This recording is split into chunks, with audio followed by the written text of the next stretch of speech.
Price of Fear. Brought to you by Vincent Price.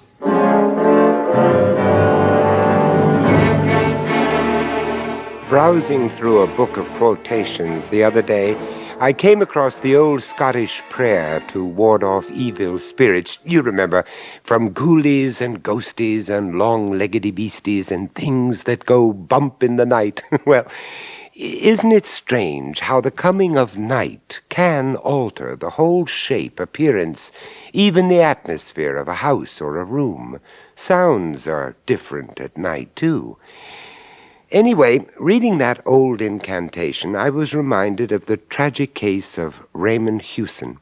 It's an odd story which I've called the Waxwork, so let me tell you about it. Some years ago, I was working on a film in London. One evening, after we'd finished, I decided to take advantage of a little free time before a dinner engagement and to walk back to my hotel, exploring London as I did so. I'd been walking for about an hour when I came across an inviting-looking pub in an alley just off Baker Street. I went in and ordered a glass of beer and a sandwich. No sooner had I got my drink, enjoying the early evening atmosphere of the place, than I was surprised to hear someone calling my name. Vincent! I say, Vincent! Oh, good Lord, Raymond Hewson. I haven't seen you for years. Yeah, that's right. Not since, not since I did those extra bits of dialogue for that film. Yeah. What was it called? Oh, dear. The Thing Without a Thing, or some such name. Well, I must say, it really is the most amazing coincidence running into tonight of all nights.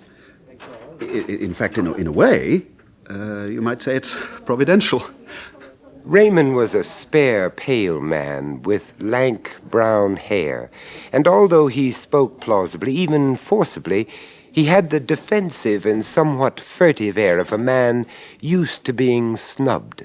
He looked, in fact, exactly what he was, a man gifted somewhat above the ordinary, who was a failure through his own lack of self-assertion. He made a living as a freelance writer, and like most freelance writers, he was always hard up. Indeed, when he spoke of our meeting as being providential, I half expected that he was leading up to asking for a small loan. But that night, Raymond had other things on his mind. You see, I've arranged to spend tonight, all night, in the Chamber of Horrors at the Waxworks round the corner. I'm hoping to write a piece about it and, get it published. Now, if I could work one or two observations from you into the story, it'd be a great selling point. Do you mind? Oh, no, not at all.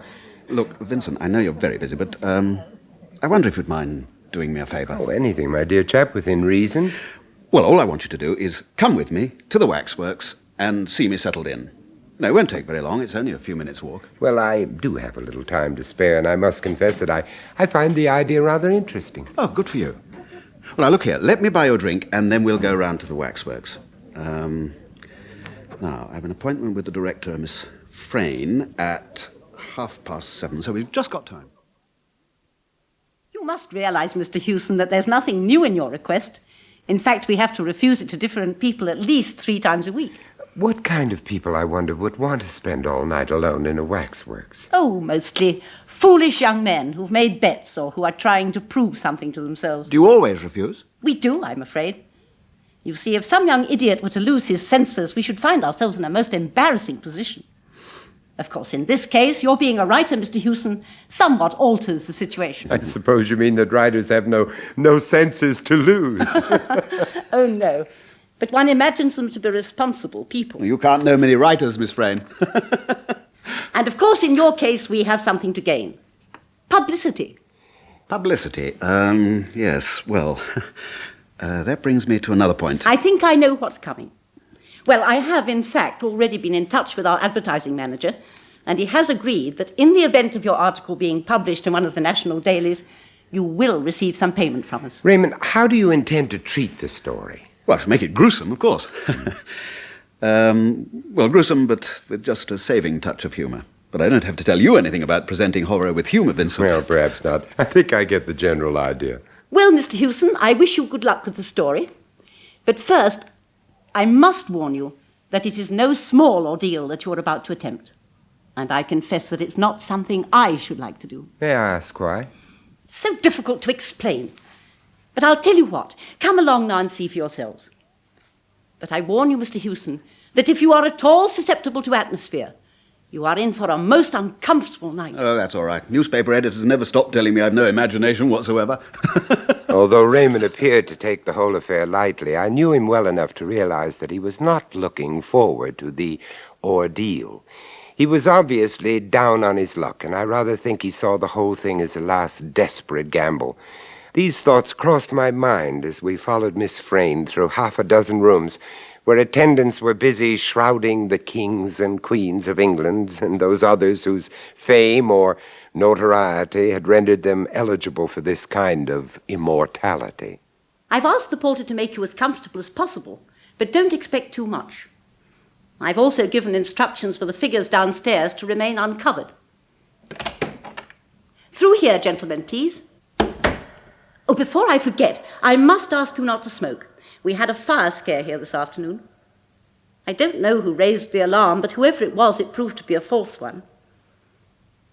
Mind your heads as we go downstairs. Miss Frayne led the way down an ill-lit stone stairway, which conveyed the sinister impression of giving access to a dungeon. On reaching the bottom, we passed along a small passage in which were displayed a few preliminary horrors, such as relics of the Spanish Inquisition and a pair of early English stocks.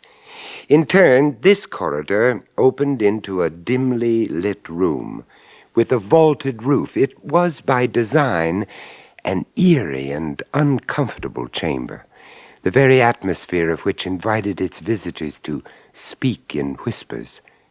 The Waxwork's figures stood on low pedestals with numbered tickets at their feet. Seeing them elsewhere without knowing whom they represented, one would have thought them a dull, even a shabby-looking collection. But gathered together in that sinister room, ooh. Well, here we are, gentlemen. Recent notoriety is rubbing shoulders with all the old favourites.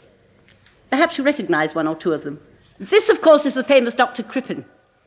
Insignificant little fellow, isn't he? Mm-hmm. Over there is Wilkinson, the Strangler. And there you see a tableau depicting the murder of the two little princes in the Tower of London. It's a very dark Tower of London. Oh, yes. I'm sorry that I can't give you any more light, but that's all there is. For obvious reasons, we keep this place as murky as possible. Good Lord. Who's that over there? Ah, yes, I was coming to him. That's one of our star turns, a present-day murderer who has never paid the price for his crimes. The figure which Hewson had indicated was that of a small, slight man, not much more than 5 feet in height. It wore waxed moustaches, spectacles, and a voluminous cape. There was something so exaggeratedly French in its appearance that it reminded me of a stage caricature, something out of one of those delightful bedroom farces by Feydeau. I could not say precisely why that mild-looking face seemed so repellent, but I found myself instinctively taking a step backwards. Nasty-looking character, isn't he? Who is it? That is Dr. Bourdet. Bourdet. I've heard that name recently, Bourdet. I can't remember in what connection. You'd remember better if you were a Frenchman. For a long time, he was the terror of Paris. He carried on his work of healing by day and of throat-cutting by night. Oh, yes, I remember now. Wasn't it said that he killed people for the sheer devilish pleasure it gave him, and always with a razor? That's right. After his last crime, he left behind a clue which set the police on his trail.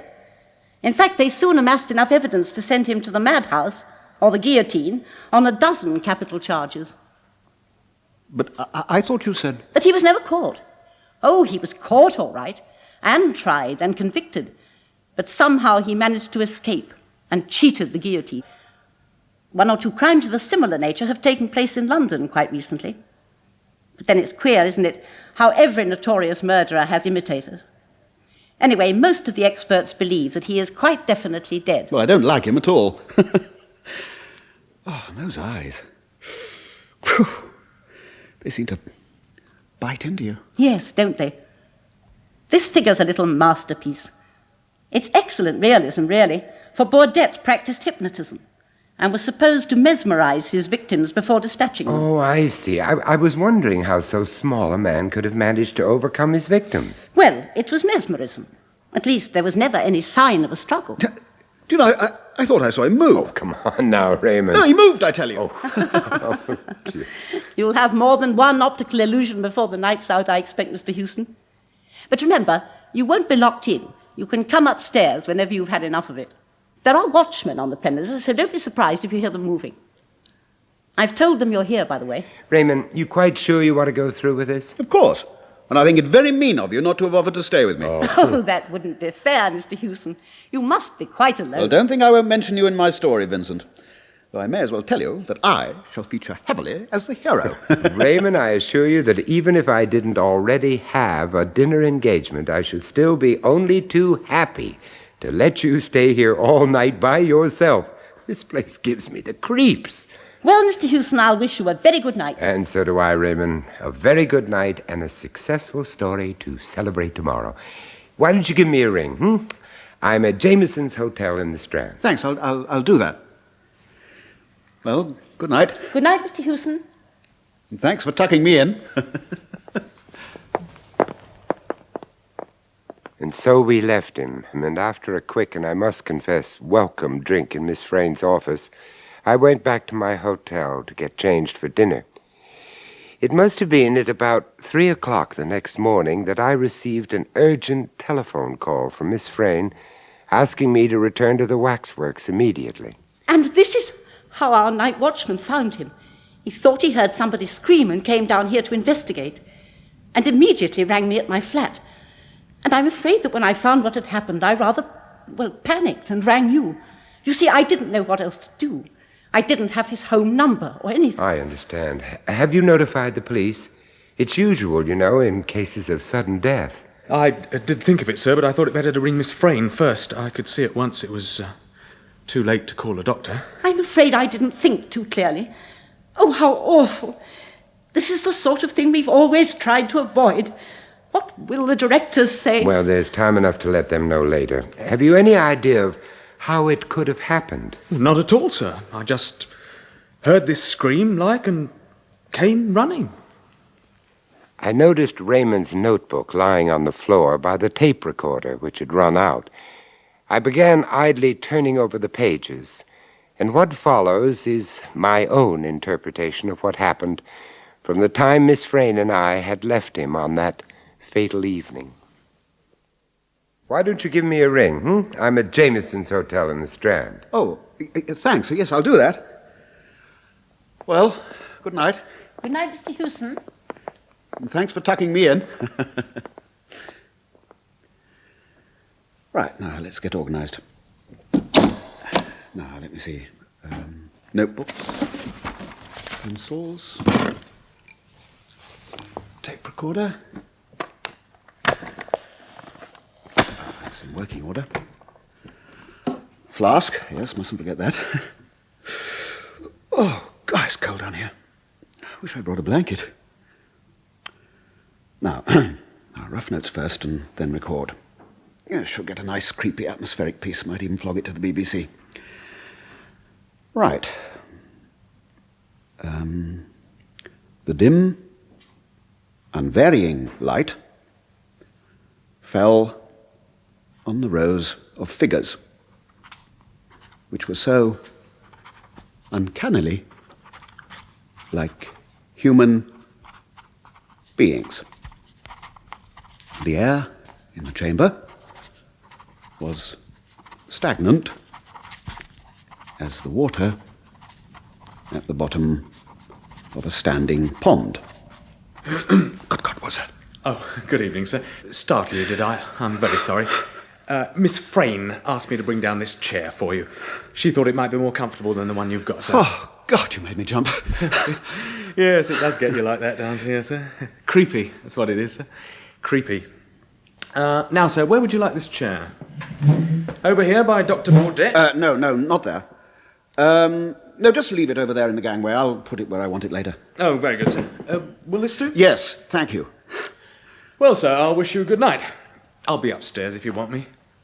Oh, and by the way, sir, don't let any of them sneak up behind you, sir, and touch you with their clammy hands. Good night, sir. Stupid old fool nearly gave me a heart attack.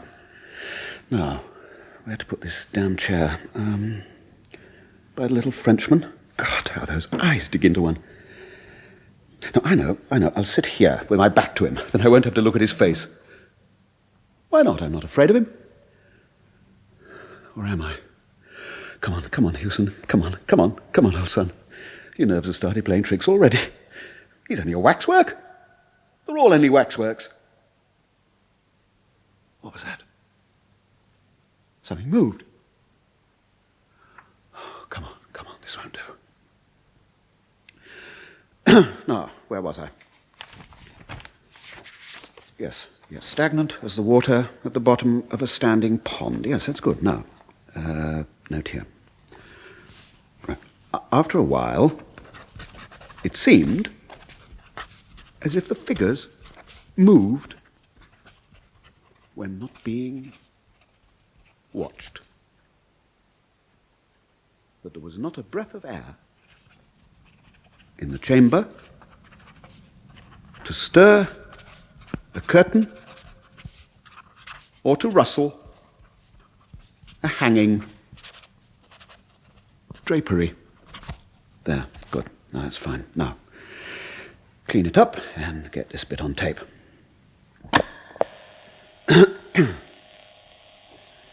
The dim, unvarying light fell on the rows of figures, which... Hello, something moved again. I could swear it. It's Crippen. Every time I take my eyes off him, he moves. Damn it, they all do. Oh, God, I better have a drink.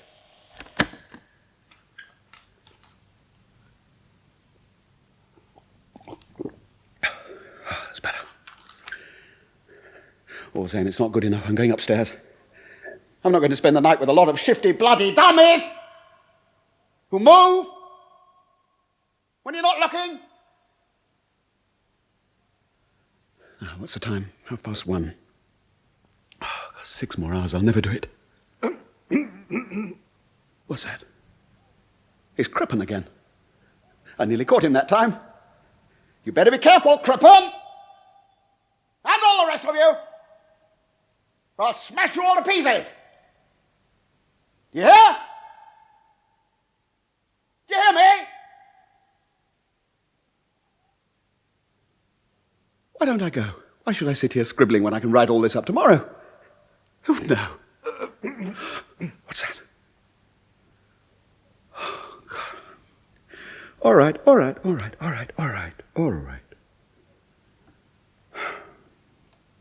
Now.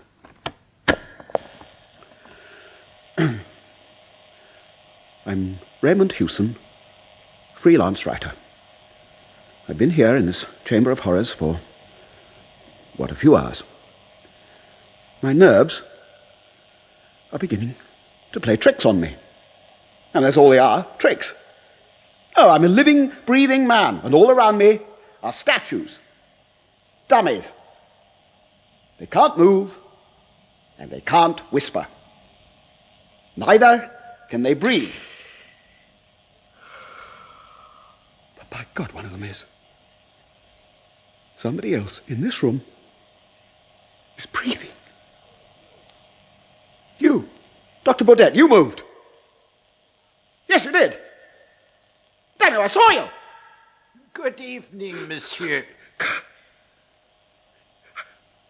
I was right, you did move. Quite right, my dear friend. And now, let me get off this ridiculous platform. Don't come near me! Really, Mr. Hewson, let us not be melodramatic, huh? Oh, that's better. One gets so stiff standing in the same position all the time.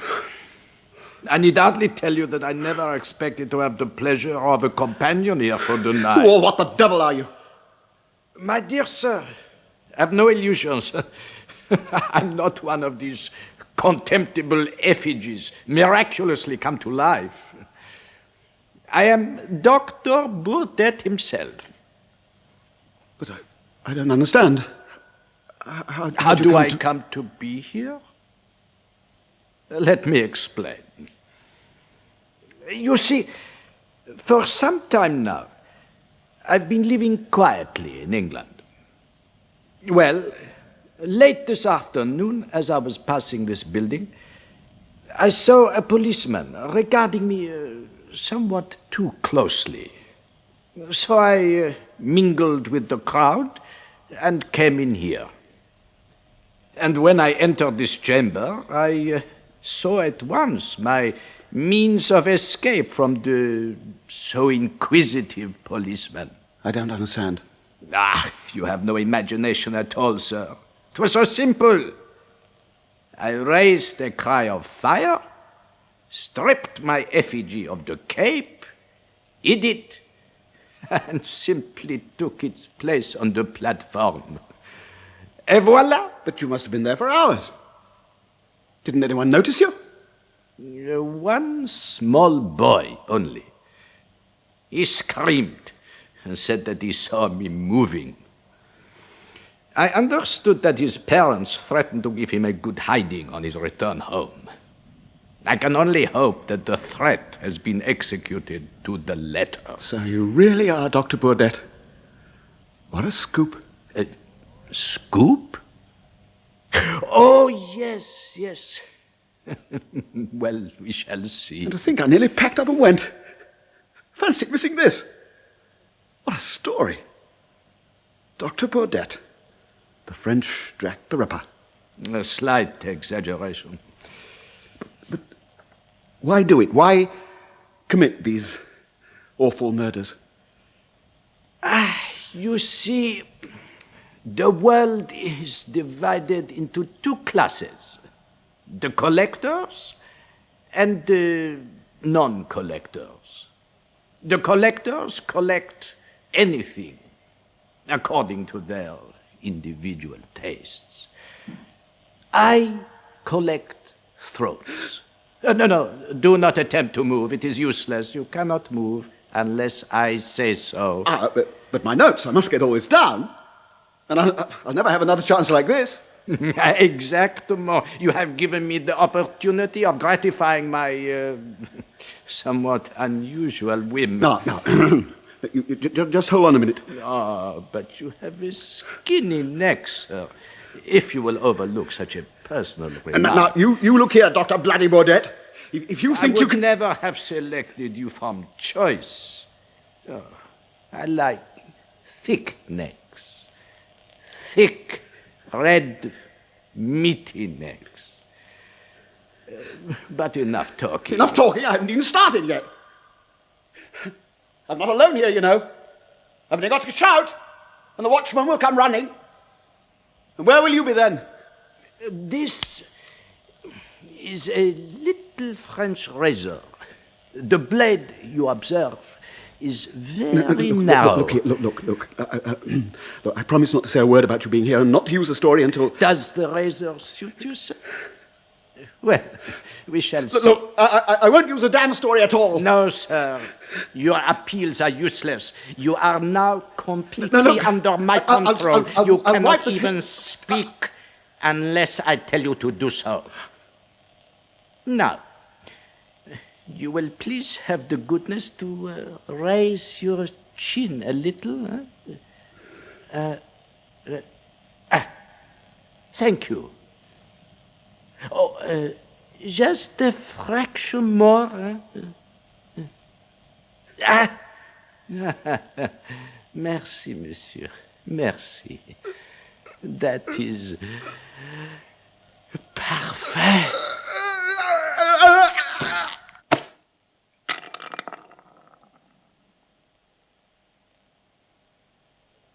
Poor Raymond.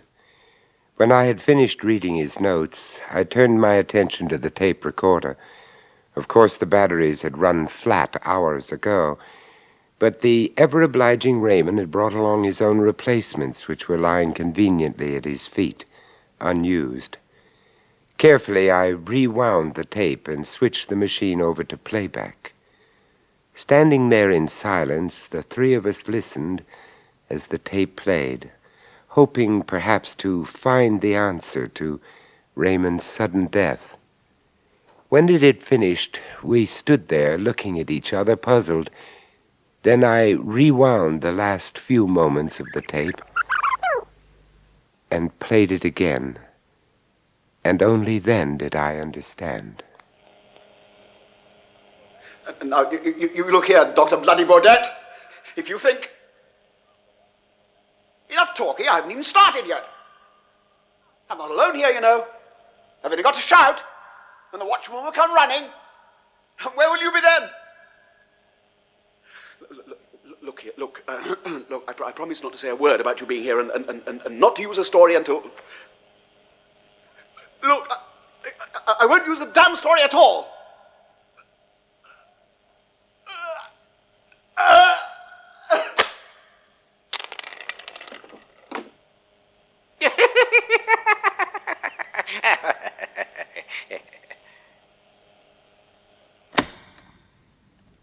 The waxwork figures stood apathetically in their places, waiting to be admired by the crowds who would soon wander fearfully among them. In their midst, in the center gangway, Raymond Hewson sat still, leaning far back in his armchair. His chin was tilted up, as if he were waiting to receive attention from a barber, and although there was not a scratch upon his throat, he was cold and dead. His previous employers had been wrong in crediting him with no imagination. If anything, he had an overabundance of that particular commodity. As I left that sinister chamber, I glanced back. Dr. Baudet on his pedestal watched the dead man unemotionally. He did not move, nor was he capable of motion, but then, after all, he was only a waxwork. One thing, however, still troubles me, that laughter on the tape. Of course, it could have been on the tape already. It has since, I confess, crossed my mind that perhaps Miss Frayne had added it, hoping for extra publicity. Perhaps I thought that was why she had not called the police at once. But these thoughts I dismissed as being both ungallant and impractical. But what else could explain it? The alternative is too awful to think of. Could it really have been the waxworks, those vacant, staring effigies laughing at the fate of Raymond Hewson? Could it? I wonder. Well, good night. Sleep well.